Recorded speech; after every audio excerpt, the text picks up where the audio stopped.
Max, the one to watch for the best in entertainment, now has live sports with the Bleacher Report sports add-on. 5, 4, 3, 2, I let one go. Stream hundreds of select live games from the MLB postseason. That's gonna go! NBA, NHL, U.S. Soccer, and NCAA Men's March Madness. We just seen what we think we just saw! And it's all included for a limited time with any Max subscription. He got him! After the promo period, add it for $9.99 a month. Base subscription required. This is Optimal Relationships Daily, episode 1936. Gratitude, Living in the Tender Space, by Danae Smith of ThisWondrousLife.com. Hello, everybody, and welcome once again to ORD with me, Greg Audino. This is another one of our Sunday bonus episodes in which I actually share a past episode aired previously on another show in our network.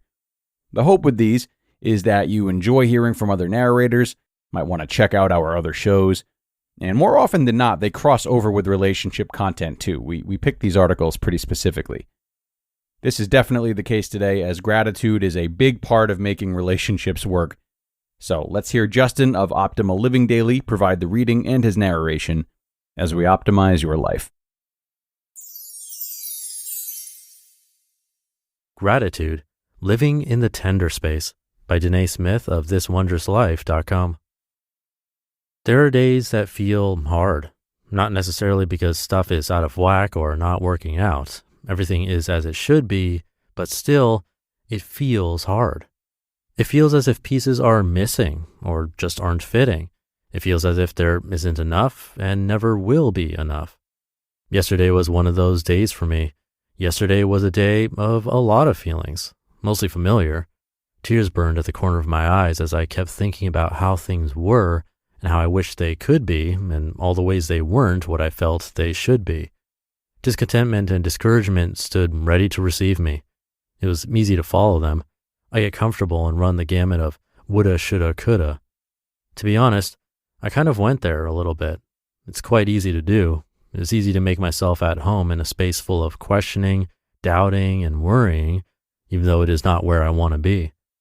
When I got home from work, I made myself a cup of hot cocoa, grabbed my journal, and gave myself room to process and write it out, room to feel and acknowledge what was happening. I think sometimes we can get overwhelmed with life, with the in-between, and never give ourselves room to feel and acknowledge it. We don't give ourselves permission to feel the disappointment, the frustration, or the fear. We are often in this tender space of living what is in front of us, yet anticipating what's to come. In that tender space, we will feel all the feels. I think that's what makes it tender. It's a space we are meant to feel and walk out. I realize this space can either make you or break you. It can either heal you or destroy you. I say this because how we manage ourselves in this space determines so much. It shapes you, molds you, chisels you. What you become is entirely up to you. But this space isn't only tender because we are meant to feel it and manage ourselves well in it. I think it's also tender because it is an invitation to live well. I realize more and more that we live in a fast-paced world. Things are happening quickly. Technology is advancing rapidly. We have everything literally at our fingertips. We grow impatient with long lines when our internet connection is slow. We fast forward through commercials and do everything we can to drive in the express lanes. There's nothing wrong with that to some extent. I realize our impatience with the simple things like traffic or long lines trickles down to impatience with ourselves and our process. It shows me how quickly we need things to be done. It is impossible to not grow impatient with one's journey or process because we live in a time where everything happens fast. It is frustrating to have a dream swelling within you and feeling as if it will never happen. It is hard to still hope and build the dream when the hype has died down and it feels mundane and insignificant. It is hard because we live in a time where overnight success is the trend and almost expectation. I get it. I'm there with you. But amid all that, I'm learning that living well is not something that can be rushed. Resting in the tender space between life lived and dreams fulfilled can't be fast forward. When I look at my life journey, at my dreams that seem so far away and so impossible, I realize it was never meant to be rushed. It was never meant to happen overnight or in a blink of an eye. I was meant to live in this constant tension because it is an invitation for me to find the dream in front of me. It is an invitation to growth and discovery. How my heart is positioned and where my mind is focused shapes so much of how I show up in this space. I believe the fuel to manage oneself well is gratitude. Gratitude is powerful. It is so simple yet carries weight. Gratitude can shift your heart. It can turn your gaze to what matters. It can completely rearrange your perspective. We cannot live well without gratitude. We cannot sustain our dreams without gratitude. It's not always easy to choose. It is easier to compare, even though it hurts. It is easier to complain, even though it changes nothing. It is easier to criticize others, even though it won't make us any better. It is easier to do all those things because it doesn't require much from us to do. But gratitude calls us higher. It pushes us to see the beauty in what we have right now. It celebrates the little things. It finds peace in the now. It does not forsake dreams or shame, hoping for more. No, gratitude increases our capacity to receive and manage our dreams and hopes. It positions our hearts to be humble and patient, hopeful and persistent. So today is a new day. The sky is gray and I can feel the chill in my bones.